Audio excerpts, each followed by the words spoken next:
baby, you're crazy. Cause baby, you're crazy. Hi guys, and welcome back to another Lukeovision video, and welcome back to a brand new Eurovision 2021 video. And in today's video, I'm going to be giving you my initial thoughts and reaction to semi-final 2, which happened last night.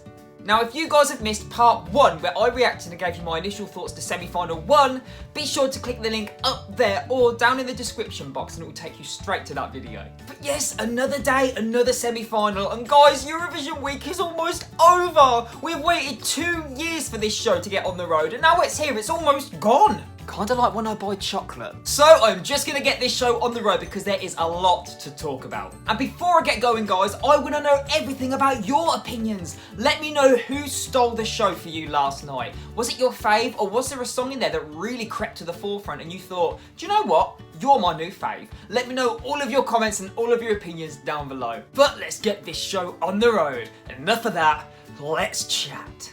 Okay guys, first and foremost, I forgot to mention it in my previous video, but can I just mention how great the hosts are this year? They are so good. They are keeping this show tight and they are really setting off smoothly. Who can forget semi-final 1 when Leslie Roy wasn't quite ready yet? Bless her heart, one of the hosts. She just had to improvise, and when you're live on TV, 20 seconds can feel like 4 minutes. That is how long it is. So she has done incredibly well. And also, massive props to Nikki Tutorials. Wow! Her videos on YouTube in Nikki's Look Lab is amazing. She really knows how to get the best out of each and every artist, and she makes them feel right at home. Props to Nikki, she is amazing. But kicking off the show tonight, we had San Marino, and oh my god, Zenit smashed it! I loved what San Marino had going for them all week. They had the best PR stunt in the world. Will Flo Rida turn up? Will he not turn up? Tune in and see if Flo Rida turns up. But he did. And do you know what? Hats off to Flo Rida. Or bandanas off. He was there the whole entire night. They performed first, and every time it showed you clips on where the acts were sitting, he was still there with Zenit. But can I just say, was it Dress Down Thursday? I love that Zenit had all of these big costumes, this big hair, big production, and Flo Rida rocks up in a pair of shorts. You ain't judging bikinis now, Flo Rida, you are singing for San Marino. Zenit had stage presence, the crowd absolutely loved it. It was vibrant, it was fun, and it did emulate the music video. They used the whole entire stage, she walked down the runway, everything was positive, fun, and sexy. In a freaky kind of way. Also, when Flo Rida just popped up from the audience as if he was like a stage straggler, he just came up there in his shorts as he does so casual. Okay, and moving on, we then had Estonia, and guys, anyone in comparison to San Marino, if you're performing straight after, of course, it's gonna fall a little bit flat. And I must admit, Uku did get off to a little bit of a shaky start. I just feel like the low register was a little bit too low for him. But as soon as he got into the build and the pre-chorus, wow, his vocals were some of the best I have ever heard from him. He blew me away. Unfortunately, it did just fall flat in comparison. However, that crowd though, it was almost as if it was full of Mama Trish. They lapped it up. They loved it. I did like the staging, very dramatic. The mood was very somber. And at the very end, Uku said, "I love you." And my mum said, "I love you too, Uka." Yeah, obviously, you don't even know his name. Awkward. Okay, next we had Czech Republic. And guys, I thought this was a moment. And this was a shock non-qualifier for me. I must put it out there straight away. Because the vibe was so different. The different genre of music really lifted the spirits in that place. I can imagine the atmosphere was electric. It was fun, it was bubbly, it was fresh, it was modern, it had a different edge to it, and it slapped differently. I was absolutely vibing. I loved everything about it. It was charismatic, he had great stage presence, and from the rehearsal clips, I really feel like his vocals came through a lot more. And here's a little shout out to the awful commentary once again. Straight after the Czech Republic, one commentator said, "And that was Estonia." No words. And following on from the Czech Republic, we had Greece. And I tell you what, guys, this went off without a hitch. Stefania rocked that stage. It was so dramatic from the get-go. But the dramatic vibes mixed with the 80s aesthetic really gave me like a Stranger Things kind of feel, also a little bit Knight Rider. And I must admit, Stefania did so well to keep up that amazing vocal while having a lot to think about and to do on stage. There was so much movement going on. I wasn't too impressed with the staging. I found it very off off-putting. It almost kind of cheapened the performance a little bit, and it quickly turned a dramatic 80s aesthetic into a little bit of a cheesy 80s aesthetic. One of the dancers, bless their hearts, lost a glove, so I just saw this random hand kind of like he was washing a window. But the standout moment from Greece was when she climbed them steps and then the dancers lifted her down. But unfortunately, when she was at the top of the steps, it just looked as if she was floating and she looked like a massive glitch. Next up, guys, was one of my absolute favourite performances of the night. Austria, Vincent Bueno. I am absolutely devastated. I really wanted him to qualify. He had so much emotion into that track. He had a little tear afterwards. His vocals were outstanding. He was so vulnerable, and his vocal was one of the most exposed out of the entire cast last night. Great jacket, great vocal, great staging, great lighting. The performance was so boosted when it was live compared to the studio version. And the bridge of that track is where Vincent really comes to life. It was fantastic. Before the competition, I didn't think it would qualify, but then when I watched it, I thought, yes, he's qualifying. Devastated. Then straight after Austria, we had Poland and Rafał, and the commentators called him Raffle. Now, I don't know if I'm saying it wrong because I always say everything wrong, but when they said raffle, it reminded me of a raffle prize that you would see at an old person's charity fair. Now, I'm not gonna lie, guys, the vocals were very pants. From the get-go, they weren't very good. They weren't awful, but they weren't fantastic. They were very mediocre. And unfortunately, I did find in that track that it needs a little bit more bass because it did start to sound a little bit tinny. He owned that entire stage. He used the whole entire stage. He walked down the runway, he was on the front, he was at the back. I loved the pyrotechnics, the production in the staging, the lighting, everything was amazing. But unfortunately, he just came off a little bit as too cocky and he didn't really put his talent where his mouth was. I still wanted it to qualify though. You guys know I am a huge fan of Poland and I loved that track. After Poland, my dad said, "Do you know what, mate? That's my favourite of the night."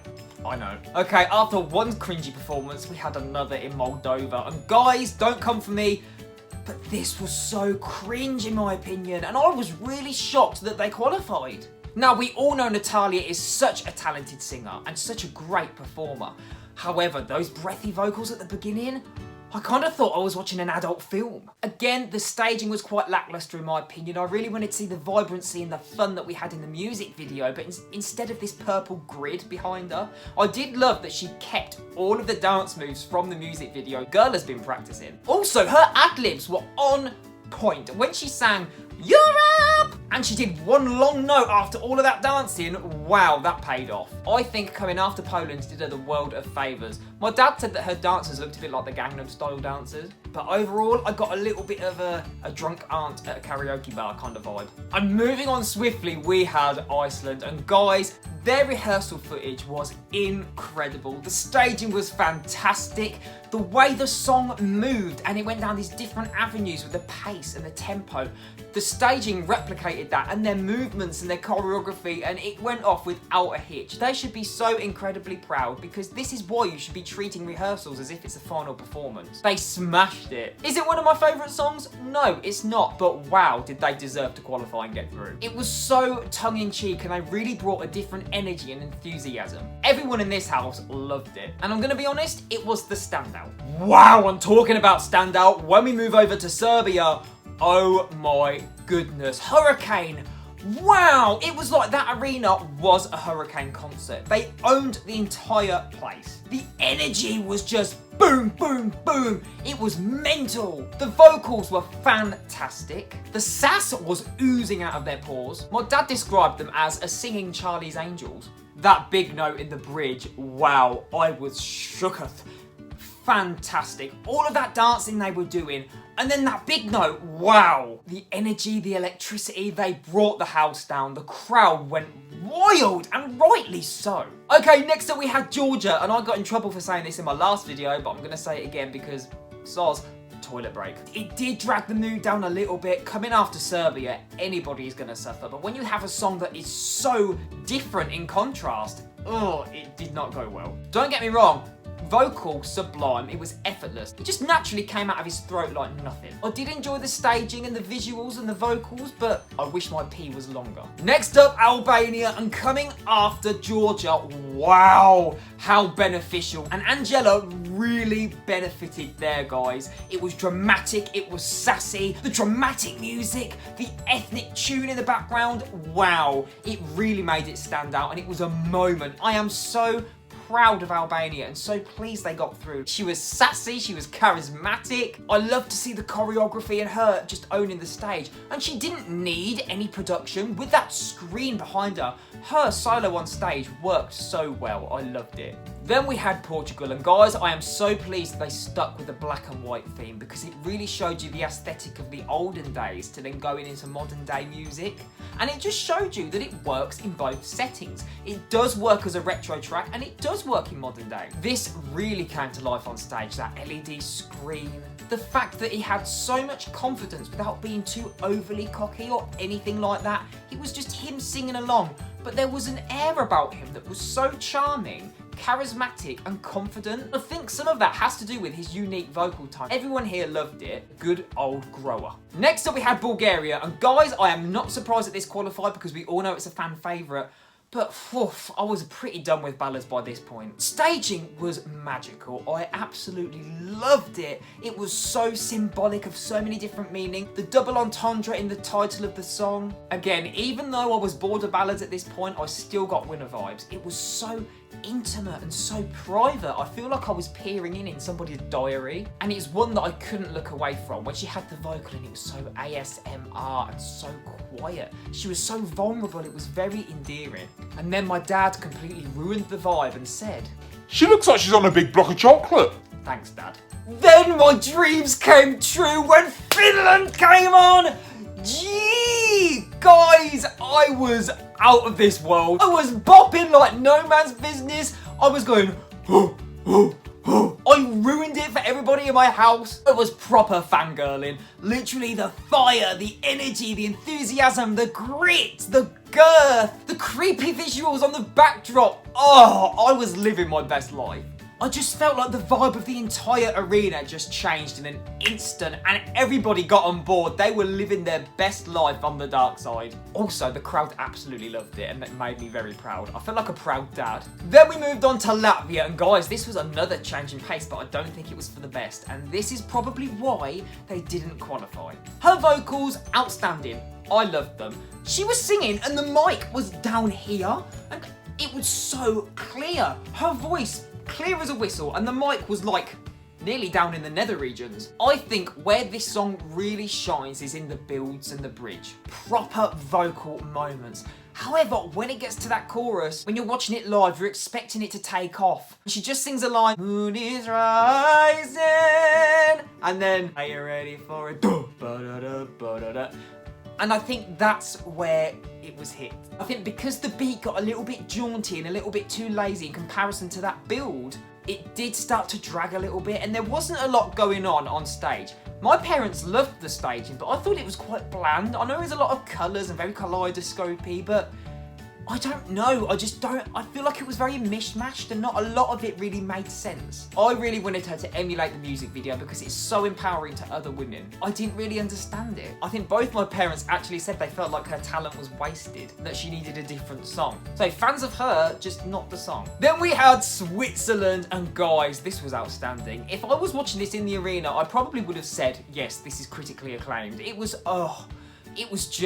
it gave me goosebumps. His vocals were on point. It sounded just like the studio version, if not boosted even better. I love the avant-garde white block staging, and some of the dance moves were okay. When he kind of did a little contemporary spin and he did the typical Vasil move where, you know, he leans back, Vasil is shook. The contemporary stuff really fitted in with the song and coincided with that amazing vocal control was everything. And the flashing lights as well really emphasised the drama in the song, and perfection. Again, not a fan of this business, but we'll let it be. He qualified. Okay, and last but not least, we had Denmark. And guys, I wasn't surprised that this didn't qualify. And I'm sorry, I don't want to come across as mean, but I just wrote down no, just no. I just couldn't take it seriously. I think ever since people were telling me it was a troll entry, I've just kind of been treating it like a troll entry. And I know that's bad of me, and I apologise, because music is feeling and there are lots of craftsmanship that goes into a song. It was catchy, it was a bop. I was doing this, even though I wrote down no, just no. But the crowd absolutely loved it. They were living for it. And I got a few messages on social media too. My friends, they loved it. They said it was typical Eurovision to them. So there's a plus. Staging was vibrant. They had control of the whole entire stage. I loved all the big colours. I loved the colour pop. The energy they supplied and the enthusiasm was great. They were bopping around, living their best lives, but just not for me. So guys, that was our opinions on the performances from semi-final 2. And here was our top 3s from the night. My top 3 were Finland, amazing, Austria, emotional, and San Marino, quirky queen. My mum's top 3 were Finland, Portugal, and Iceland, which is exactly the same as my dad's top 3, just in a different order. Portugal, then Finland, then Iceland. Well, now we know why they got together. Same music taste. And now guys, I will reenact to you what happened when they got through. This is legit what happened. You can ask my mum, she will vouch. She was quite embarrassed. Albania. Get it? Serbia. Oh, no surprises there. Bulgaria. Knew it, fan favourite. Moldova. No! Portugal. Oh, good for them. Iceland. Oh, yes, bless them. San Marino. Yes! Nice! Switzerland. Oh, yes. And at this point, I had no nails left. I was that nervous, I was biting through to my knuckles because I really wanted Austria and Finland. So Greece, I was pleased for Greece, but I was shook. At this point, I was like this. Come on, come on! Then as soon as Finland were announced, yes! Come on! I may have woken up the kids next door. But overall, I did find the results on the whole quite predictable. The likes of Serbia, Bulgaria, Iceland, Switzerland, I think it was pretty much we knew they were going to get in. I was over the moon for San Marino, Finland and Albania. They thoroughly deserve it. But my only shock qualifier for last night was Moldova. Maybe because we're in this fan bubble, we know what to expect from Moldova, but other people will be watching that for the first time. But she was very charismatic and she performed very, very well. I think the shock non-qualifiers for me after the performances were Austria and Czech Republic, because they both brought something very, very different and had two completely different vibes to the other performances that we had seen. And I'm really gutted for them, not gonna lie. But guys, there we have it. That was my initial thoughts and my initial reactions to everything that happened in semi-final 2. Let me know all of your thoughts down below in that comment section. I can't wait to have a great debate with you guys. So if you enjoyed that video and you can't wait for the final, hit that thumbs up button, that subscribe button, and that bell notification button. That way you can stay up to date with all of the videos I have coming out for you on this channel. But that's everything, and all that's left for me to say, guys, is thank you so much for watching. Happy Eurovision week. Enjoy every moment of the live final on Saturday. Take care, and I'll see you in the next one. Lots of love, everybody. Goodbye.